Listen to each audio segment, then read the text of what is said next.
I think I lost it. মানে এত এত কিছু হচ্ছে, আমি ক্যাচ করে ছাড়তে পারতেছি না। ঝুলাই বিপ দেখলে খুব আনন্দ পেত। নিচে কিন্তু Wow.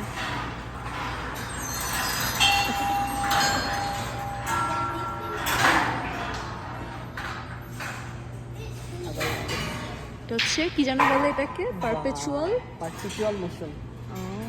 মানে এই বলগুলো সবসময় নিজে নিজে চলতে থাকে না? তোমার মানুষজন অনেক আদিমকাল থেকে পারপেচুয়াল মোশন তারা ট্রাই করতেছে, একবার চালু করে দেবে এটা আজীবন চলবে, কিন্তু এটা তো পসিবল না। রাইট। এখানেও দেখো মোটর আছে ভিতরে।